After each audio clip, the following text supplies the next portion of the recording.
Buenas, mi nombre es Luisa Charris, soy residente del programa de neurología.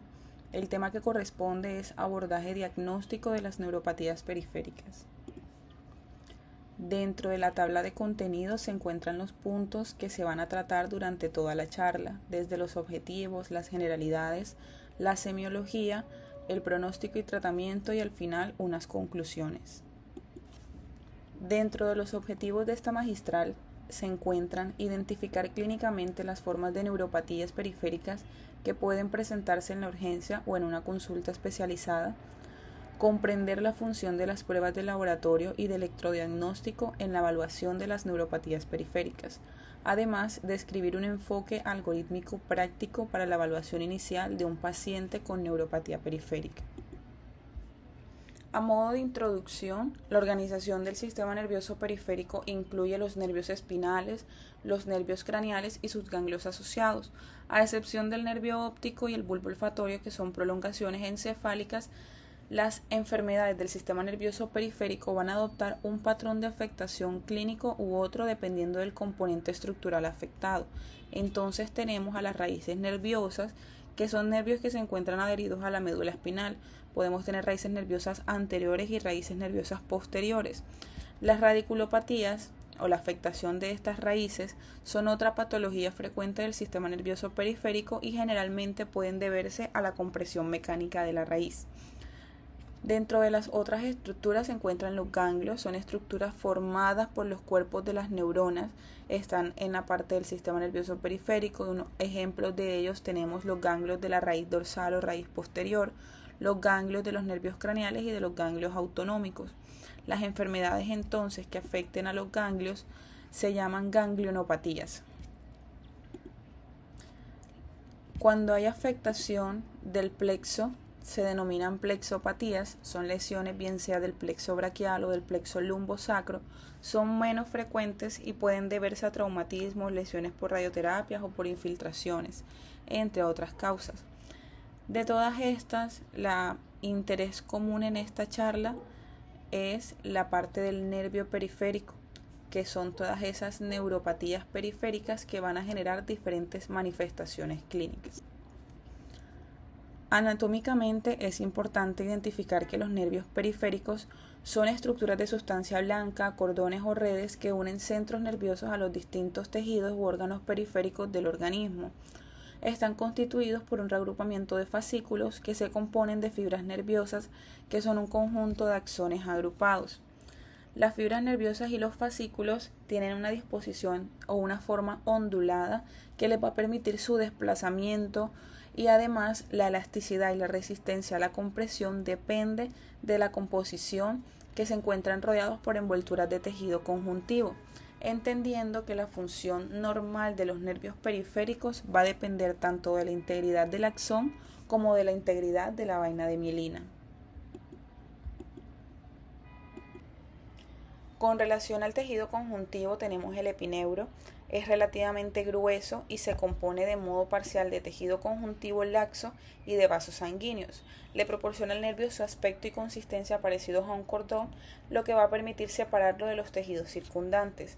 Dentro de sus funciones actúa como un amortiguador, es decir, que disipa las fuerzas que se establecen en un nervio cuando este último se somete a una presión o a un traumatismo. Nervios con poco tejido, por ende, van a ser más vulnerables a lesión mecánica, ya que él tiene esa función de amortiguar las diferentes fuerzas a las que el nervio se somete, bien sea por cualquier tipo de estrés. El perineuro es una estructura densa que separa y encierra grupos de fascículos de distintos tamaños, es más delgada que el epineuro y separa el endoneuro del epineuro. Dentro de sus funciones tenemos diferentes, dentro de ella podemos destacar la fuerza tensiva y la elasticidad del nervio. También le proporciona un transporte activo de materiales seleccionados a través de las células perineurales desde los fascículos del nervio y hacia ellos, y también actúa como una barrera de difusión entre la sangre y el nervio. Tenemos los fascículos, que era lo que mencionábamos, que el perineuro se encargaba de encerrar grupos de axones en fascículos, se constituyen así.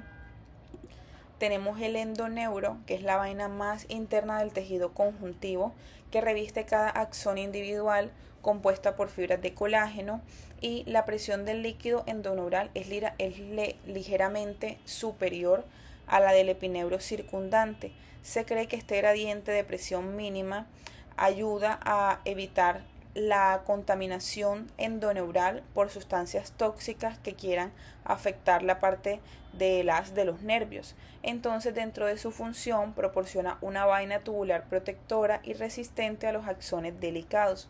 Dentro del endoneuro y alrededor de cada axón mielinizado o no mielinizado se encuentran las células de Schwann que producen la vaina de mielina. Por ende, los nervios periféricos no son simples cables eléctricos.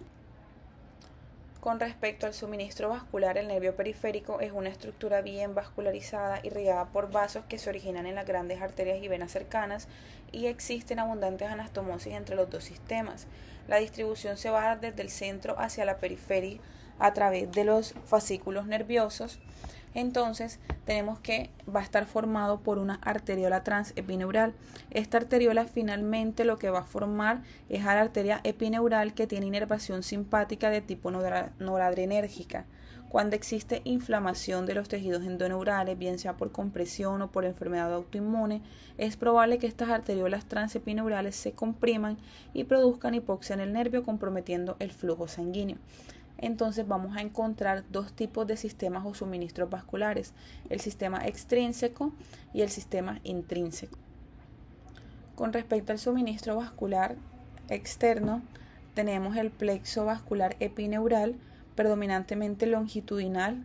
Su trayecto se va a dar a través del perineuro, es oblicuo y susceptible a cambios en la presión intrafascicular o extrafascicular.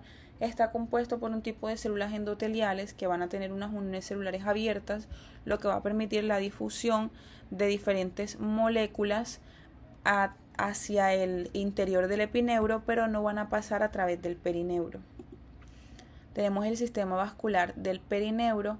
Los vasos tanto epineurales como perineurales son un rico plexo perivascular de nervios peptidérgicos, serotoninérgicos y adrenérgicos, y van a desempeñar un papel importante en el control neurogénico del flujo sanguíneo endoneural.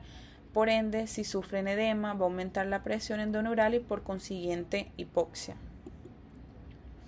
Y el sistema vascular del endoneuro son susceptibles de ser dañados por enfermedades que afecten la vascularización de pequeño calibre, de pequeño vaso, como por ejemplo la diabetes mellitus, o vías de propagación de infecciones.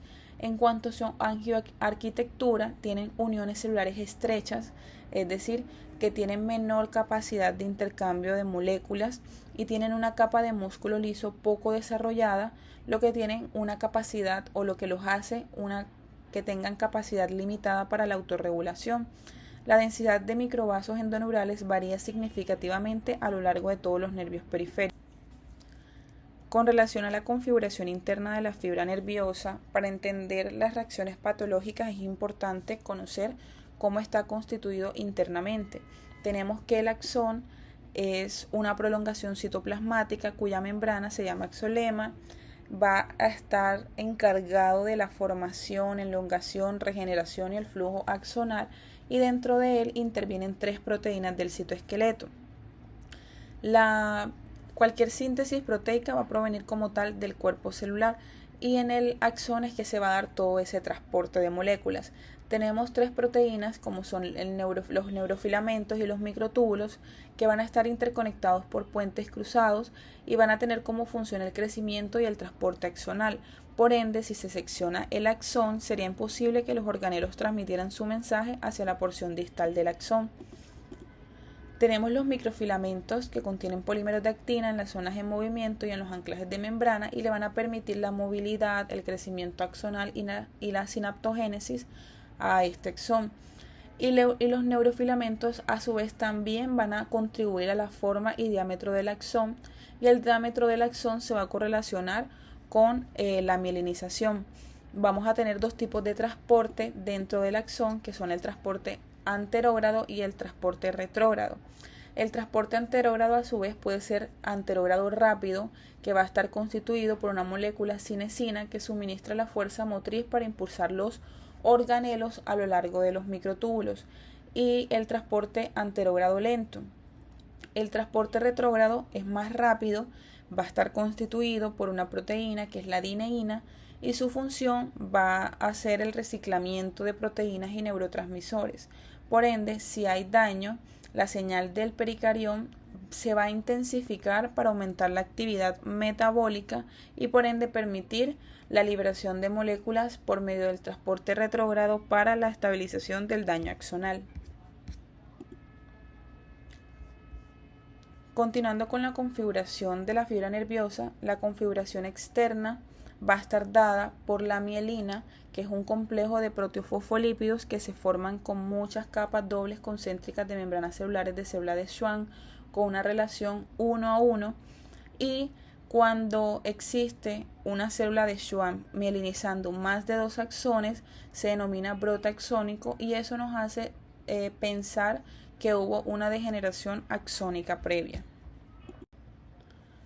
También vamos a encontrar la fibra nerviosa no mielinizada, que van a estar recubiertos por capas de tejido conectivo y citoplasma de las células de Schwann. Pueden incluirse varios axones pequeños rodeados de neuroplasma y no tienen nodos de Ranvier. La diferencia entre la mielina del sistema nervioso central con la del sistema nervioso periférico radica en que un oligodendrocito o una célula oligodendrocítica va a ser capaz de mielinizar 3 axones. Por eso se habla de una relación 3-1. En cuanto a la conducción del impulso nervioso, las fibras amielínicas, el impulso eléctrico se conduce por el movimiento de iones a través de una membrana celular iónica estabilizada y el cambio de la permeabilidad de la membrana va a permitir la entrada de iones de sodio y la salida de iones de potasio, a diferencia de las fibras mielinizadas que solo se observan cambios de permeabilidad en los nodos de Ranvier, ya que el efecto aislante de la mielina entre los nodos impide la propagación del potencial de acción a lo largo de la acción. En lugar de ello, lo hace como una conducción saltatoria. Con relación a la clasificación de la fibra nerviosa, se puede dar según la morfología y según la velocidad de conducción. Podemos tener fibras tipo A alfa, tipo A beta, tipo A delta, las fibras tipo B y las fibras tipo C. Cada una de ellas van a tener una función específica que se encuentran consignadas en la tabla, un diámetro que varía con relación a la cantidad de mielina, las cuales ellos van a estar envueltos, y de eso va a depender la velocidad de conducción. Asimismo, podemos tener una clasificación numérica de las fibras nerviosas dependiendo del origen al cual ellas se encuentren. Y se puede clasificar según la susceptibilidad relativa de las fibras nerviosas, es decir, fibras que van a ser más susceptibles a la hipopsia son las fibras tipo D que las fibras tipo C, y las fibras que van a ser más susceptibles a la presión van a ser las fibras tipo A que las fibras tipo C. En cuanto a la clasificación funcional, tenemos que pueden encargarse bien sea de la función motora, sensorial o autonómica. Las fibras que se encargan de la función motora son las fibras A alfa, que van a ser fibras gruesas, abundantemente mielinizadas. Tenemos las fibras sensoriales, de las cuales se incluyen tanto las fibras A alfa, A beta, algunas fibras alfas, las fibras A beta, las fibras A delta y las fibras tipo C. Y las que llevan información autonómica o que tienen mielina escasa o no tienen nada de mielina son las fibras tipo C. Entonces tenemos que la neuropatía periférica no es una sola enfermedad, es un término general para una serie de trastornos que resultan de daños en el sistema nervioso periférico del cuerpo, y dentro de las neuropatías periféricas debemos diferenciar entre una mononeuropatía, que es cuando se afecta un nervio periférico, un solo nervio. Tenemos las mononeuropatías múltiples, cuando hay alteración asincrónica y asimétrica de 2 o más nervios en una extremidad. Y tenemos las polineuropatías, que ya se da una afectación sincrónica distal simétrica de los nervios periféricos. Independientemente de la causa etiológica que lo origine, la localización o las manifestaciones clínicas que la acompañen, esa va a ser, digamos, su clasificación general, de las cuales debemos diferenciar de las distintas neuropatías periféricas que puede presentar un paciente. Con respecto a la epidemiología, tenemos un enfoque global. Es un problema muy común y complejo en la práctica clínica, afecta del 8% al 10% de la población general y las estimaciones de su prevalencia e incidencia son altamente variables en función de la población de estudio. En Estados Unidos se estima que el 14.8% de las personas tenían neuropatía periférica y que aumentó a un 28.5% en aquellos con diabetes. En África, India y el sudeste asiático, la lepra sigue siendo frecuente y en Europa la causa más común es la diabetes mellitus. Se estima que para Colombia existe un 8.7 a 26.8 casos por millón de habitantes. Con relación a la distribución de género, es más común en hombres que en mujeres, en un 62% y un 38% respectivamente, pero para hacer el problema en Colombia tangible, para mencionar la magnitud del problema, tomamos como ejemplo el estadio del Barcelona, que tiene una capacidad para 100.000 personas, con lo cual para poder albergar a todos los pacientes afectados con neuropatías en Colombia necesitaríamos llenar 5 veces el Camp Nou para poder así ubicar a todos esos pacientes, entendiendo que es un problema de presentación común y que puede afectar a cualquier persona, tanto hombres como mujeres.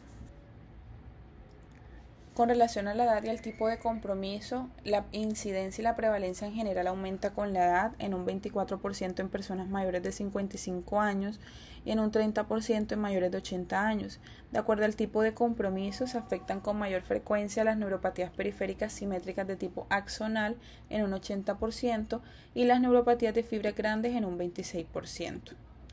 Con relación a la etiología, la causa más común es la diabetes mellitus en un 50% de los pacientes. De estos, el 10 al 15% de los pacientes con neuropatía diabética van a presentar síntomas. El resto podrían ser asintomáticos. Otra de las causas más frecuentes son las vasculitis en un 21% y las deficiencias de vitaminas. En un 20 a 25% no se logra identificar en la mayoría de las veces la causa o la etiología de la neuropatía periférica. La fisiopatología de la neuropatía periférica resulta de la lesión de las fibras nerviosas que pueden generar daño en el cuerpo celular, en el axón o en la vaina de mielina o una combinación de estos, y la clasificación se va a basar en la naturaleza de la lesión en el nervio. Tenemos la neuropraxia cuando hay compresión del nervio y esto va a generar bloqueo de la conducción. Tenemos la azonotmesis, que es la pérdida de la continuidad axónica, y tenemos la neurotmesis, que es la pérdida de la continuidad del tronco nervioso. Cuando se secciona o lesiona un axón, es posible observar también reacciones en el cuerpo celular y en las dendritas proximales al sitio de la lesión. Esto es lo que se conoce como cambios celulares retrógrados. Dentro de ellos podemos encontrar la tumefacción de la célula, incluidos del núcleo, el nucleolo. El núcleo va a cambiar su posición central a una posición más periférica. También vamos a encontrar que los cuerpos de Nils sufren cromatólisis, es decir, que se dispersan y desaparecen de su patrón preciso, y el cuerpo va a tener que sintetizar nuevo RNA mensajero, lípidos y proteínas para poder suplir este daño que se está generando. Además, otros organelos, incluidos el aparato de Golgi y las mitocondrias, se pueden proliferar y se pueden tornar tumefactos. La rapidez y el grado con que suceden estos cambios van a depender de diferentes factores. En cuanto a las reacciones patológicas en el nervio periférico, la vaina de mielina es el elemento más susceptible de la fibra nerviosa, dado que puede mostrar solución de continuidad y degradación. En el nervio periférico se identifican algunos cambios histopatológicos característicos, aunque no son específicos de enfermedades en particular, pueden aparecer en combinaciones variables en cualquier paciente. Los 3 cambios principales son la desmielinización segmentaria, la degeneración valeriana y la degeneración axónica.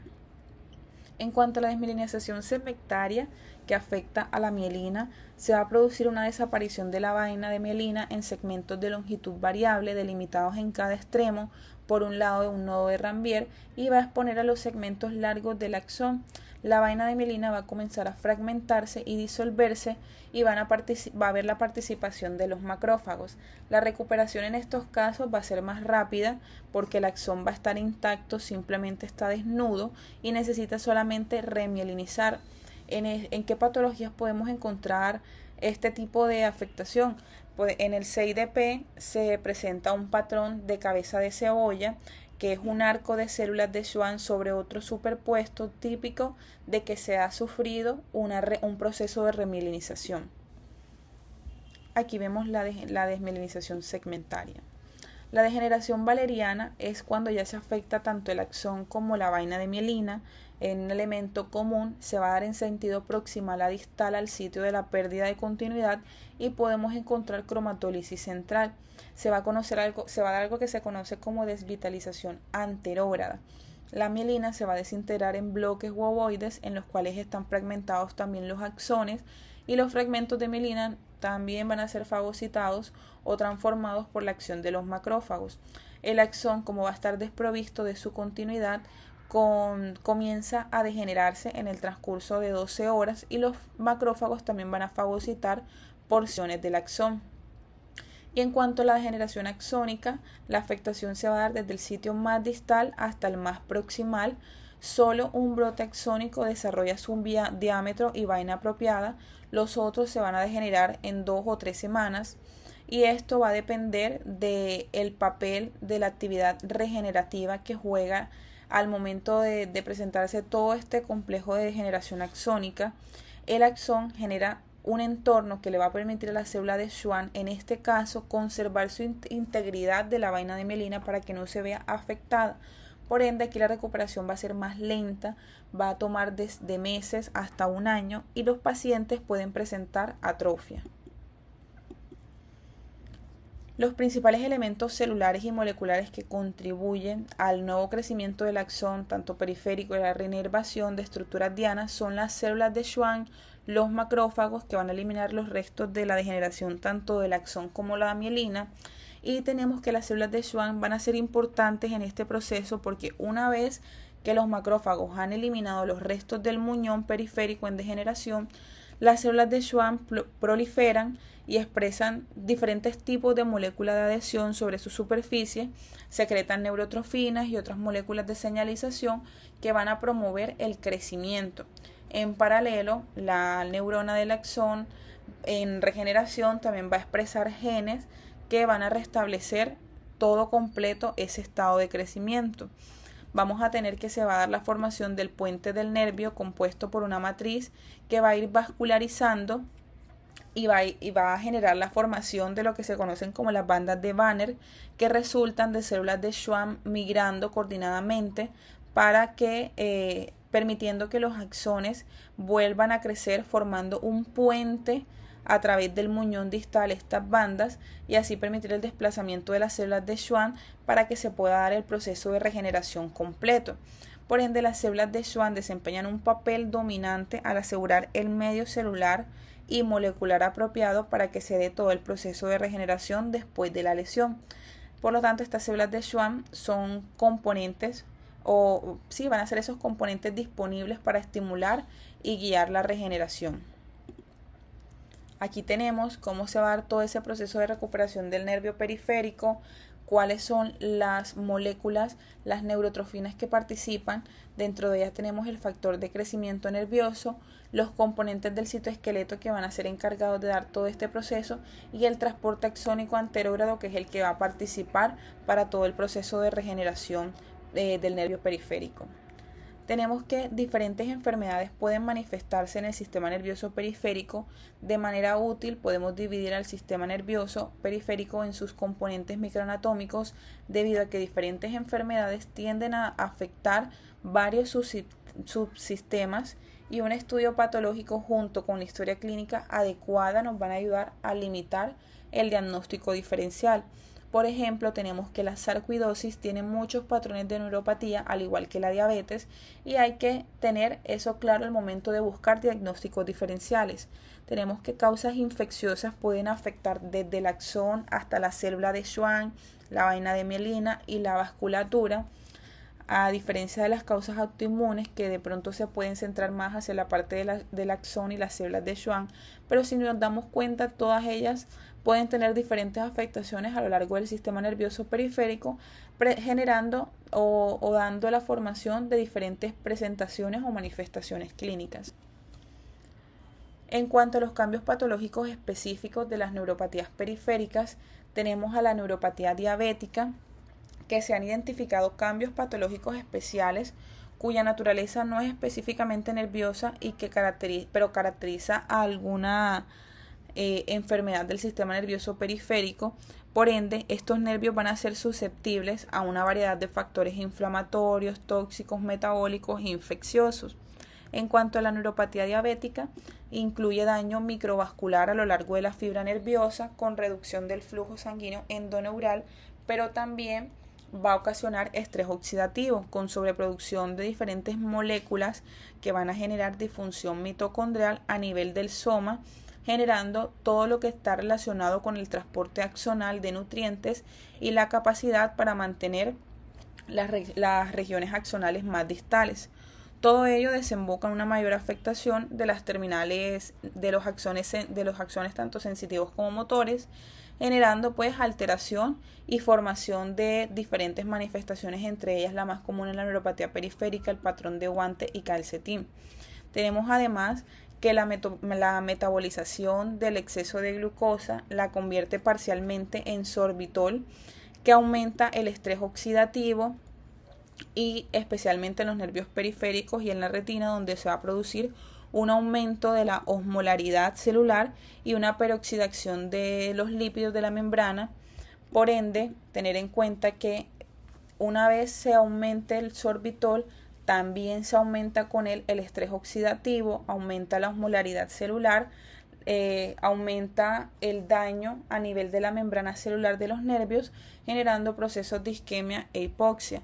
Por ende, la base fisiopatológica de todos estos componentes va a generar disminución o mayor excitación en los potenciales de acción de las fibras nerviosas sensitivas dañadas por la diabetes mellitus debido a la expresión alterada de los canales iónicos en la membrana plasmática. Entonces, en esta imagen podemos ver cómo se hace la diferencia entre el daño de la fibra nerviosa, tanto de su vasculatura como del mismo nervio, debido a los mecanismos anteriormente explicados, que todo termina con daño capilar, neovascularización, oclusión de la vasa nervorum y reducción del aporte sanguíneo al tejido nervioso, generando afectación no solamente del transporte de neurotransmisores, sino de la conducción sensorial y motora. El mecanismo habitual de las neuropatías paraneoplásicas se debe a una reacción inmunitaria cruzada entre antígenos del propio tumor y antígenos neuronales, por lo que es frecuente la aparición de linfocitos T autorreactivos y los denominados anticuerpos antineuronales. Existen dos tipos de anticuerpos antineuronales: contra antígenos de superficie celular, que tienen ese potencial patogénico, y anticuerpos contra antígenos intracelulares, que son más bien marcadores de la actividad inmunitaria por linfocitos T citotóxicos. También se pueden afectar o pueden generar neuropatías periféricas a través de la inducción de anticuerpos contra los componentes de la mielina o por compresión e infiltración de estructuras nerviosas, como también asociado a la toxicidad por la terapia antineoplásica. Tenemos que el origen farmacológico de las neuropatías periféricas está asociado principalmente al uso de quimioterapia y de forma menos frecuente algunos medicamentos de uso cotidiano pueden producir también compromiso periférico, como son el metronidazol, la nitrofurantoína, las estatinas, que la neurotoxicidad de los diferentes agentes o fármacos implicados suele ser dosis dependiente y producir una polineuropatía de distribución simétrica, a menudo dependiente de longitud. La isoniazida va a estar más relacionada con depresión de piridoxina. Esto puede ocurrir en parte debido al aumento en la excreción de piridoxina y a la inhibición de la activación de esta mediante fosfoquinasas por metabolitos del fármaco.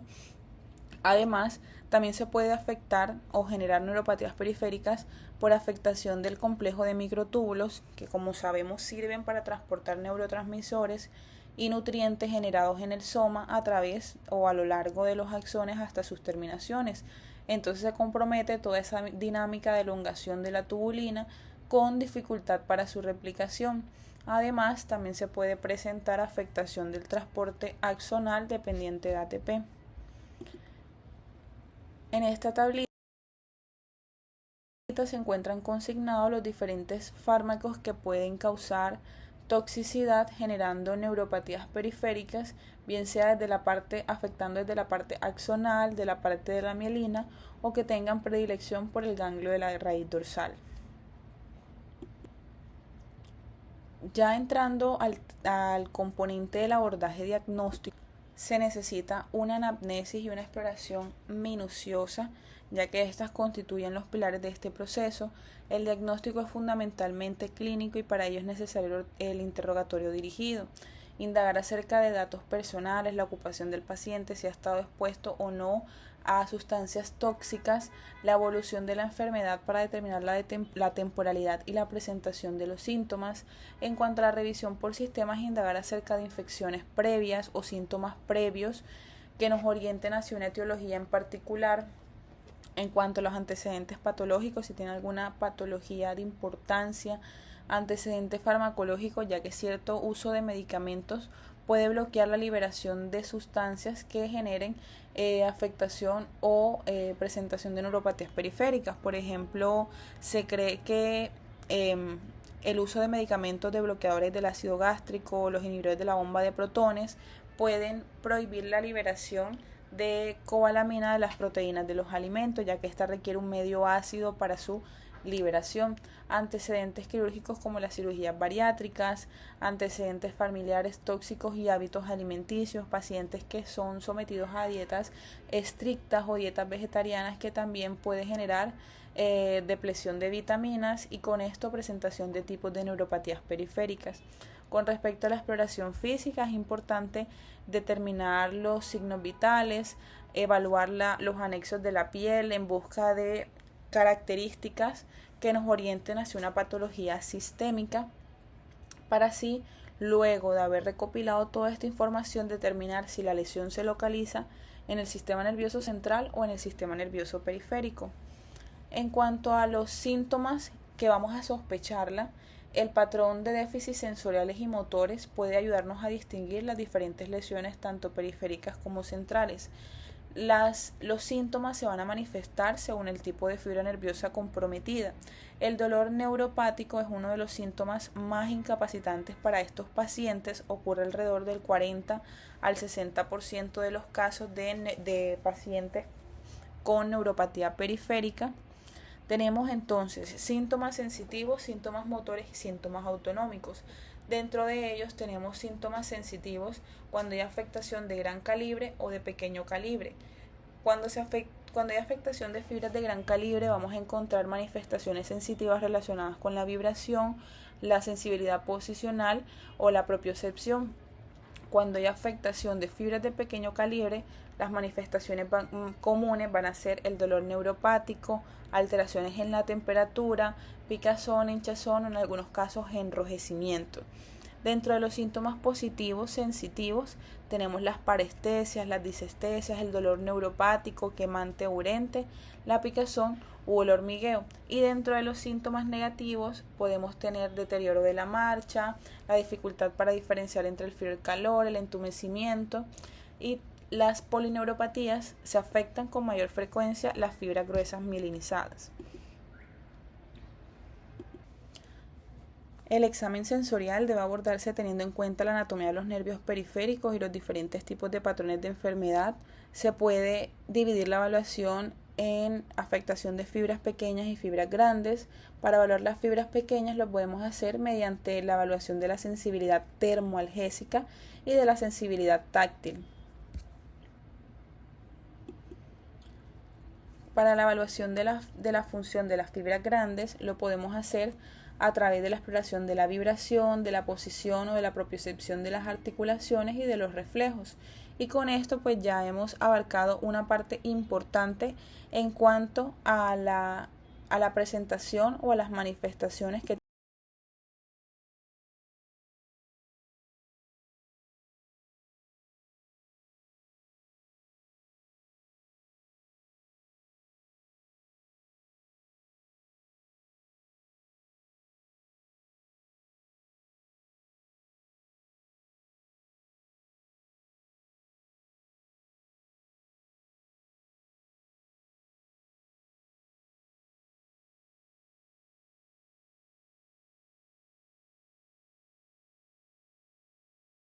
tiene el paciente. En cuanto a los síntomas motores, tenemos positivos como los calambres musculares, las fasciculaciones, que pueden presentarse de forma más temprana, y síntomas negativos como la atrofia y la debilidad. Es posible que la debilidad no se aprecie hasta que se pierda un 50-80% de las fibras nerviosas. Y también hay pacientes que solo tienen manifestaciones autonómicas y por ende estos pueden pasar desapercibidos, como por lo menos hiper o hipohidrosis, estreñimiento, diarrea, ojos y boca seca, disfunción eréctil, y su presencia determina la gravedad de la enfermedad. Para la evaluación del examen motor hay que determinar si hay atrofia o no muscular intrínseca de las manos y de los pies, evaluar el tono y la fuerza muscular, ya que la mayoría de las neuropatías causan debilidad distal, sobre todo de los músculos intrínsecos del pie y de los dedos. Con relación a los reflejos, evaluar si hay arreflexia, ya que es común en patologías como el síndrome de Guillain-Barré o las neuropatías hereditarias. Los reflejos aquilios son altamente sensibles, pero con una presentación de especificidad baja, probablemente debido a que se ha demostrado que con la edad aumenta la prevalencia de sujetos sanos con reflejos aquilios abolidos, ya que estos reflejos disminuyen con la edad. La ausencia de estos reflejos aquilio a los 80 años puede ser normal, y en pacientes con diabetes en algunos casos van a tener ausencia de este reflejo.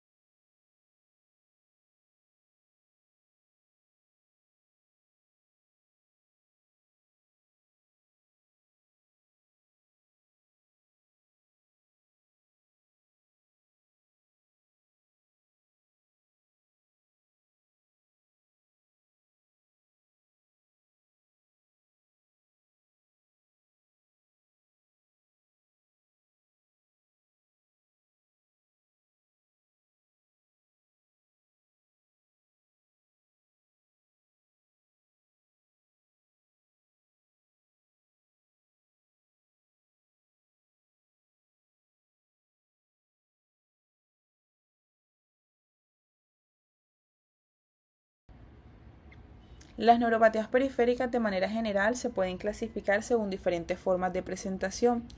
Tenemos con relación a la temporalidad de los síntomas, si el inicio fue agudo, es decir, menos de 4 semanas, pues nos hace sospechar de diferentes tipos de patologías. Si el inicio fue subagudo o crónico, podemos hacer diferentes diagnósticos entre ellos y así excluir o incluir el diagnóstico que más se acerca a las manifestaciones y a la temporalidad de los síntomas de mi paciente. Dentro de las causas agudas más comunes tenemos el síndrome de Guillain-Barré, la exposición a sustancias tóxicas y algunas vasculitis. Otro tipo de clasificación es con relación al tipo de síntomas, si son síntomas de predominio sensitivos, motores mixtos, tanto componente sensitivo motor como autonómicos, y si el mecanismo fisiopatológico tiene un componente de daño axonal o desmielinizante.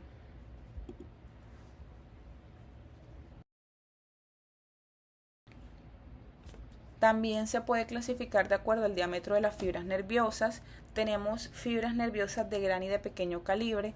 Las fibras de gran calibre son fibras gruesas, milínicas de mediano o gran tamaño, que van a estar relacionadas con llevar información del tacto, la presión y la propiocepción y la vibración. Y las fibras de pequeño calibre hacen parte de un grupo heterogéneo de trastornos que afectan a las fibras A delta finamente mielinizadas y las fibras tipo C amielínicas. Por ende, las características clínicas de estos síntomas van a ser sensoriales positivos o negativos relacionados con la afectación termoalgésica y disfunción autonómica, y las presentaciones más comunes van a ser dependientes de longitud y no dependientes de longitud. Dentro de las causas más comunes de afectación de fibras de pequeño calibre tenemos la diabetes mellitus, que en un 30-50% de los casos inclusive a veces se desconoce la causa de esta. En cuanto al diagnóstico para este tipo de afectación de fibras, se puede hacer a través de biopsia de piel, de pruebas sensoriales y de pruebas autonómicas. Entonces, la afectación de las fibras nerviosas de pequeño calibre, como podemos observar en la imagen, es dependiente de longitud o independiente de longitud, dependiendo del patrón de presentación de los síntomas. Esto es una frase de una persona que sufre de neuropatía de fibras pequeñas y cada paciente lo puede manifestar de una manera variable. Por eso es importante saber indagar y saber hacer un examen y una anamnesis minuciosa para poder encontrar todo este tipo de manifestaciones. Dentro de ellos destaca una enfermedad invisible. Los síntomas de la neuropatía de fibra pequeña varían mucho de persona a persona, pero para mí es un dolor crónico. He tenido dolor desde que tengo memoria. Cada vez que estoy de pie o caminando me duele.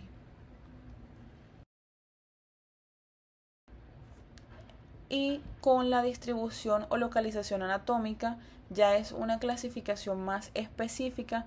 Podemos tener neuropatías focales, bien sea mononeuropatías, radiculopatías o plexopatías, neuropatías multifocales que incluyen tanto afectación sensitiva, motora o mixta, que a su vez pueden ser proximal o distal, simétrico o asimétrico. La electromiografía con medición de velocidades de neuroconducción no es necesaria para el diagnóstico en todos los casos y su importancia radica en presentaciones atípicas, lo que permite determinar si existe un compromiso axonal o desmielinizante, porque cuando de pronto no sabemos qué tiene el paciente, debemos por lo menos estar seguros de que el problema sí está en los nervios y no en la médula o en la unión neuromuscular. Entonces la electromiografía hace parte de los estudios de neuroconducción y esta, dentro de su utilidad, nos va a ayudar a diferenciar si se encuentra afectada la parte motora o sensorial de las fibras nerviosas. Sin embargo, resultados normales no descarta que exista una afectación de los nervios periféricos, ya que este se evalúa en fibras de gran calibre. Por ende, personas que tengan afectación de fibras de pequeño calibre no excluye que tengan una neuropatía periférica con un resultado de neuroconducción normal. Dentro de los estudios de conducción nerviosa se produce un estímulo eléctrico controlable en uno o en múltiples sitios a lo largo del nervio para generar una suma de potenciales de acción nerviosa y vamos a tener diferentes parámetros que podemos medir a lo largo de todo el estudio de conducción. Tenemos la amplitud, que esta va a medir la función axonal. La amplitud motora se mide en milivoltios y la amplitud sensorial en microvoltios. La latencia es el tiempo requerido entre la aplicación del estímulo y la aparición de la respuesta para la propagación de los potenciales de acción desde el sitio del estímulo hasta los electrodos de registro. La velocidad de conducción es la distancia entre los sitios del estímulo divididas por la latencia. Como la latencia se mide en milisegundos y la distancia en milímetros, esto puede variar o estar en metros por segundo. Las respuestas tardías son potenciales de acción que se propagan de forma bidireccional, digamos que es una ruta más larga, y son ondas resultantes, por ende se les denomina ondas tardías. Tenemos las ondas F, denominadas ondas del pie, que evalúan los segmentos del nervio proximal a los sitios del estímulo habitual, como por lo menos plexos o raíces nerviosas, y van a determinar la longitud total del nervio y el control de la calidad de la velocidad de conducción. Y tenemos las ondas H que van a medir, o el reflejo H, que es el resultado del bucle del potencial, que mide la parte del reflejo del estiramiento muscular. Existen diversas características que pueden, o diversos factores que pueden generar confusión en los estudios de conducción nerviosa. Dentro de ellos tenemos la temperatura. Mantener una temperatura adecuada en las extremidades es esencial para realizar estos estudios de conducción nerviosa y que sean fiables y reproducibles. Asimismo, las edades extremas, antes de los 6 meses de edad, los nervios periféricos están incompletamente mielinizados y las velocidades de conducción por ende van a ser más lentas. A diferencia de las personas, después de los 30 años comienzan una pérdida gradual de axones mielinizados. A los 60 años ya la amplitud de las respuestas nerviosas sensoriales puede ser la mitad de lo esperado en el paciente de 30 años.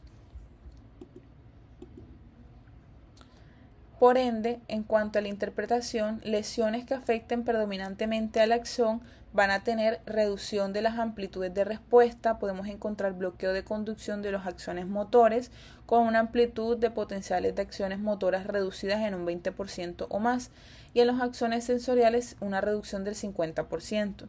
En cuanto a lesiones que afectan predominantemente a la mielina, vamos a tener disminución o enlentecimiento más marcado en las velocidades de conducción a valores por debajo del 70% del límite inferior de la normalidad. En cuanto a la electromiografía, es un registro mediante un electrodo de la actividad eléctrica del músculo. Este me va a permitir excluir imitaciones de polineuropatías. Va a estar compuesto por una serie de parámetros, dentro de ellos la duración, que va a determinar el número de fibras motoras por neuronas motoras dentro de la distancia del registro del electrodo, y la amplitud, que va a depender de la ubicación del electrodo en relación con las fibras motoras activas.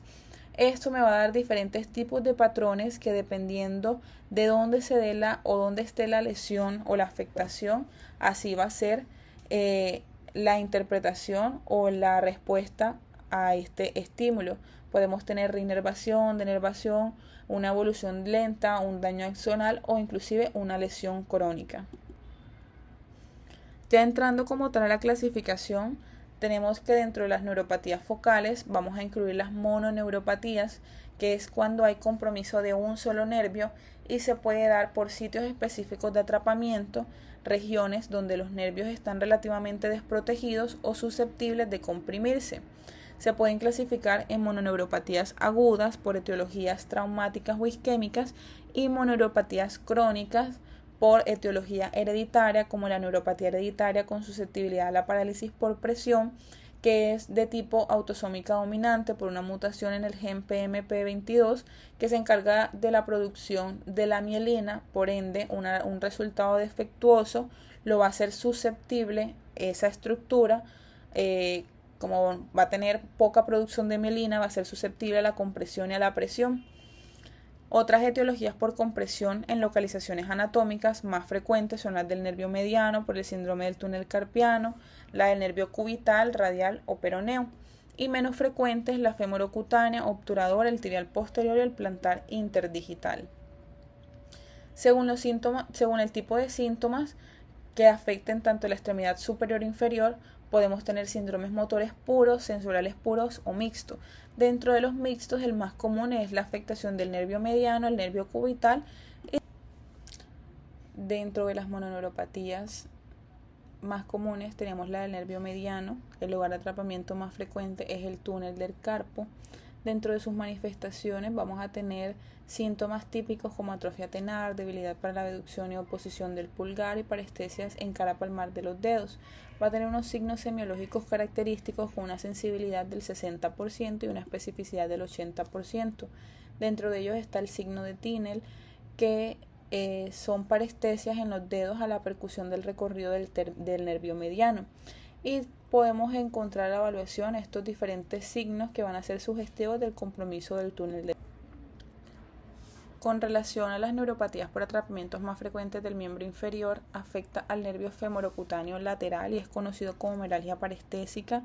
El paciente cursa con parestesias de distribución en la cara anterolateral del muslo, rara vez cursando con dolor neuropático o síntomas radiculares, y puede confirmarse con estudios electrodiagnósticos.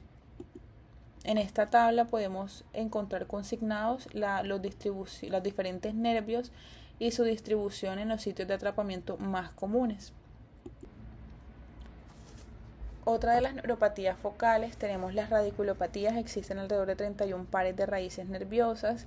La clínica característica es el dolor irradiado, que es de gran intensidad e invalidante, y podemos encontrar etiologías traumáticas, compresivas y no compresivas, desde infecciosas, neoplásicas o etiologías sistémicas.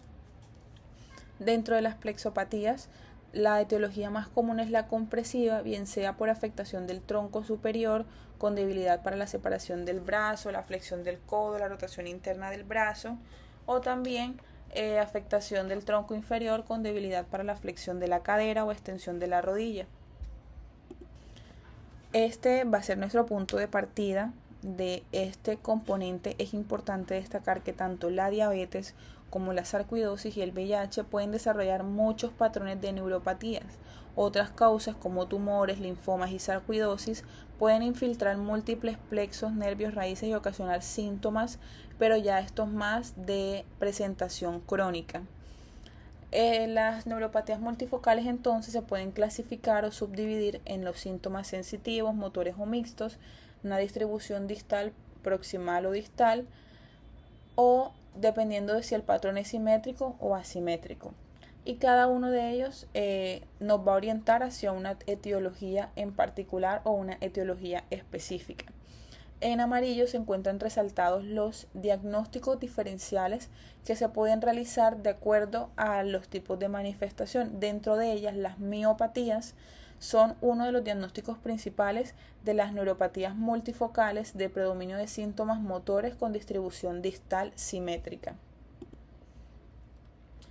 En esta tabla encontramos la clasificación de las neuropatías hereditarias que tienen un patrón de debilidad distal, simétrica, lentamente progresivo, con reflejos reducidos o ausentes. Encontramos alrededor de 19 genes que pueden estar relacionados con este tipo de patrón hereditario.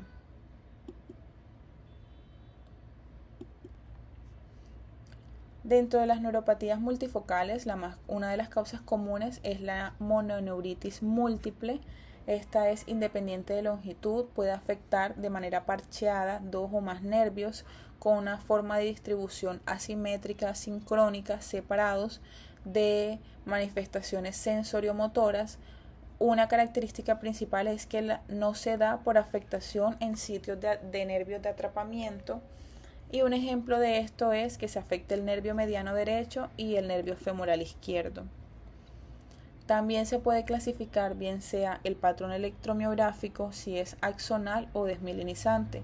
Dentro de los patrones axonales, las causas más frecuentes tenemos la neuropatía vasculítica, que es la inflamación de la vasa nervorum por obstrucción de la luz del vaso, generando un proceso de isquemia que puede presentarse como una manifestación sistémica o como una manifestación única aislada.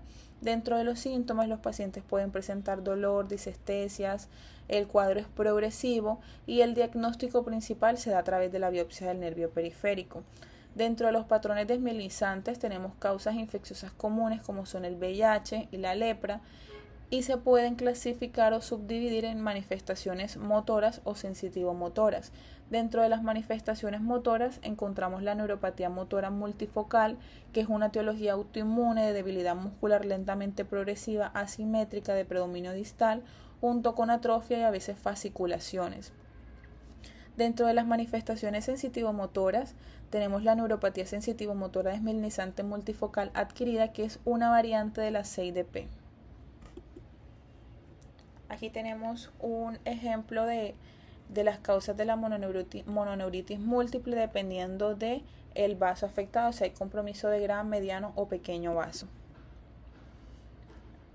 Dentro de las neuropatías multifocales tenemos las polineuropatías. Dentro de sus características hay compromiso de 2 o más nervios. El patrón más frecuente es el patrón más frecuente y de etiología numerosa. La variedad más común de presentaciones son las polineuropatías simétricas distales con afectación de fibras nerviosas de manera dependiente de longitud.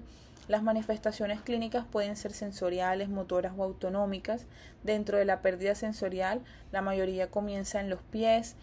Tenemos también pérdida de reflejos aquíleos, posteriormente rotuliano. Puede haber debilidad de la flexión dorsal de los dedos del pie y dificultad para caminar sobre los talones durante la exploración para elevar la punta de los pies, lo que se conoce como una marcha en stepage. Encontramos un algoritmo diagnóstico según el compromiso nervioso o el mecanismo neurofisiopatológico de acuerdo a la temporalidad de los síntomas. Las polineuropatías agudas, menores de 6 semanas de presentación, a su vez se pueden clasificar de acuerdo a las manifestaciones clínicas sensitivas, motoras o mixtas y de acuerdo al patrón de presentación axonal o desmielinizantes.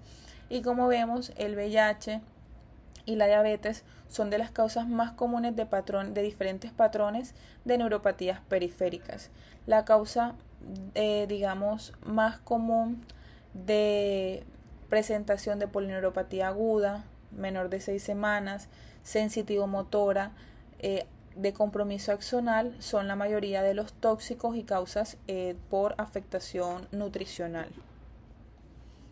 En cuanto a las polineuropatías crónicas, a su vez también se pueden subdividir dentro de los componentes previamente mencionados, y dentro de ellos vamos a encontrar diferentes etiologías paraneoplásicas, enfermedades sistémicas, algunos tóxicos y algunas causas hereditarias. Y dentro de las presentaciones mixtas sensitivo-motoras podemos tener patrones axonales o desmielinizantes, bien sea por afectación metabólica, déficit de vitamina, por fármacos, etiologías neoplásicas o etiologías autoinmunes. La neuropatía diabética es la forma más frecuente de polineuropatía distal sensitivo-motora, con un déficit motor leve y de predominio distal. Vamos a encontrar los reflejos aquíleos disminuidos o abolidos. Tiene un inicio insidioso, progresivo, de predominio sensitivo mayormente en los dedos de los pies, que se manifiestan con parestesias, dolor, quemante o lacinante, o síntomas negativos como adormecimiento. El diagnóstico se hace a través de la historia clínica y la exploración neurológica. Tener en cuenta que podemos presentar complicaciones tardías desde úlceras en los pies o cambios tróficos, y que el tratamiento es multidisciplinar. Entonces tenemos que la polineuropatía diabética es una complicación común de la diabetes que puede manifestarse como una neuropatía de fibra pequeña, grande o mixta, dependiendo del tipo de fibra involucrada. Dentro de las otras causas de polineuropatía se encuentra la etiología nutricional. Es importante identificar los factores de riesgo como la edad avanzada, el nivel socioeconómico, hábitos y trastornos alimenticios, enfermedades inflamatorias intestinales o enfermedad hepática, abuso de alcohol o nutrición parenteral o antecedentes de cirugía bariátrica, todo que altere la absorción y la reserva de las vitaminas, dentro de ellas cuáles la vitamina B1, B6, la B12 y el cobre. Cada una desempeña un papel fundamental en el proceso de formación de mielina. La vitamina B1 es absorbida activamente por las células y luego es fosforilada. Ella cuenta con coenzimas para 24 enzimas, dentro de ellas la transcetolasa, que es importante en el mantenimiento de la vaina de mielina. Se absorbe en el yeyuno e ilion y sus reservas se agotan en 2 semanas siguientes debido a la ingesta insuficiente. Podemos tener diferentes manifestaciones clínicas, dentro de ellas las más comunes es de tipo axonal, de fibra gruesa dependiente de longitud distal, pero también se pueden presentar manifestaciones autonómicas. Cuando hay afectación o déficit de vitamina B6, esta es la única vitamina que tanto su exceso como déficit me pueden generar manifestaciones de polineuropatías. La piridoxina tiene 6 compuestos de estructura similar. Dentro de ellos la piridoxal se encarga de la síntesis de fingolípido necesario para la formación de mielina, y dentro de las manifestaciones podemos encontrar neuropatías exclusivamente sensitivas, sobre todo con alteración de la sensibilidad termoalgésica.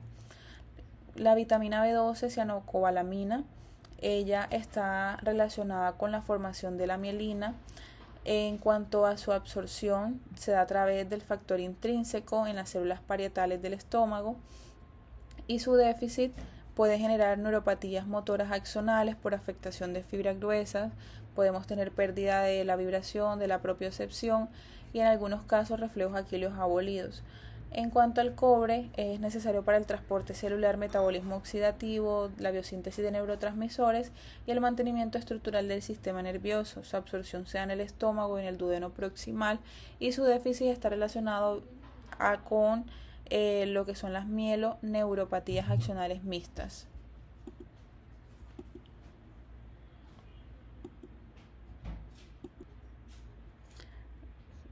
En cuanto a la clasificación hereditaria, tenemos la enfermedad de Charcot-Marie-Tooth. Es muy común, se puede clasificar en axonal y desmielinizante. Está relacionada por ser una enfermedad autosómica dominante ligada al cromosoma X. El 70% se da por duplicación del gen para una proteína de la mielina. En cuanto al cuadro clínico, es lento, de años, con pérdida progresiva de la función motor y sensitiva, predominantemente distales, que tienen unas manifestaciones clínicas particulares, unos síntomas sensitivos positivos, disestesia, dolor, síntomas motores como atrofia muscular, patas de cigüeña, deformidades estructurales tanto en los pies como en los dedos de la mano. y disminución o abolición de los reflejos miotendinosos. Se puede clasificar dependiendo de diferentes tipos de compromiso genético y así va a ser la manifestación clínica que el paciente pueda llegar a presentar. Una vez que se realiza un diagnóstico de neuropatía, la atención debe centrarse en encontrar la etiología subyacente. El tipo de neuropatía identificada debe guiar al estudio diagnóstico porque las pruebas de mayor rendimiento varían. Los paraclínicos de rutina a solicitar se encuentran el hemograma, el ionograma, la función renal y hepática, los perfiles de vitaminas y dentro de ellos sus metabolitos, el ácido metilmalónico y la homocisteína para la vitamina B12. Cuando vamos a solicitar electroforesis de proteína, cuando estemos sospechando de paraproteinemias como gamapatías monoclonales, y el análisis de líquido cefalorraquídeo cuando pensemos en patologías sugestivas de síndrome de Guillain-Barré, de CIDP, cuando querramos hacer o excluir diagnósticos diferenciales, es muy útil solicitar este tipo de laboratorio. Y también hay paraclínicos en situaciones específicas, por lo menos en los casos en que estemos sospechando algún tipo de enfermedad sistémica, se pueden pedir el perfil autoinmune o algún tipo de etiología infecciosa, se puede pedir citomegalovirus, VIH, virus del Epstein-Barr o metales pesados como el cobre. Y ya los estudios específicos de genética molecular para excluir diferentes etiologías hereditarias. Para hacer diagnóstico de neuropatía periférica no se necesitan estudios de neuroimágenes, solo los vamos a considerar imágenes del cerebro y de la médula espinal cuando tengamos hallazgos en el examen físico compatibles con daños del sistema nervioso central, cuando haya sospecha de malignidad o en casos de presentaciones atípicas. Dentro del abordaje diagnóstico también tenemos la biopsia de piel y del nervio periférico. La biopsia de piel es la prueba estándar de oro para casos de fibras nerviosas, compromiso de fibras nerviosas de pequeño calibre. En la piel sana, las fibras nerviosas alcanzan la lámina basal, la traspasan y se pueden visualizar los axones que ascienden hacia la epidermis de forma perpendicular a la lámina basal. En el caso de las neuropatías de fibras pequeñas, hay una marcada disminución de las fibras intraepidérmicas y en ocasiones también se observan varicosidades o ensanchamientos del axón. Tiene una sensibilidad del 45 al 90% y una especificidad del 95 a 97%. Con relación a la biopsia del nervio periférico no está indicada de rutina y puede dejar secuelas hasta en un 46% de los pacientes. Sin embargo, cuando se realiza, el nervio sural es el más utilizado. Se debe tomar una muestra de menos de 5 centímetros para procesarse por microscopía óptica e inmunomicroscopía electrónica. Tiene la capacidad de determinar los patrones de lesión, principalmente axonal, desmielinizantes, lesiones mixtas, y también es útil para evaluar posibles neuropatías mediadas por inflamación o algún tipo de presentación atípica. Dentro de los diagnósticos diferenciales debemos considerar las intoxicaciones por órganos fosforados, el botulismo, algún tipo de alteración electrolítica como hiperpotasemia o hipercalcemia, los trastornos del sistema nervioso central, las miopatías y las parálisis periódicas, como también los trastornos. En cuanto al tratamiento, es un enfoque multidimensional. Es importante identificar y controlar la causa subyacente. Con respecto al tratamiento sintomático, se debe hacer manejo del dolor, la rehabilitación o terapia física, el control de comorbilidades de su patología de base y la prevención de factores de riesgo. El pronóstico va a depender de las características evolutivas que son enormemente variables en función de la causa y su tratamiento, y el tratamiento oportuno nos va a permitir disminuir la progresión de la enfermedad teniendo en cuenta que hay un cierto porcentaje de pacientes que igual presentarán. A modo de conclusión, las neuropatías periféricas son una de las alteraciones neurológicas más prevalentes en la población general y un motivo de consulta frecuente. Son entidades heterogéneas tanto en su etiología como en su presentación clínica y pronóstico, lo que las convierte en un reto para el ejercicio médico diario. El diagnóstico se debe hacer a través de una exhaustiva historia clínica y exploración física minuciosa para poder realizar diagnósticos diferenciales. Y el tratamiento oportuno va a permitir disminuir las secuelas neurológicas y una recuperación funcional. Los dejo con esta frase. La verdad es que abordar este tipo de patologías requiere una paciencia para saber abordar y enfocar este tipo de pacientes dependiendo de la presentación clínica que nos manifieste. Muchas gracias.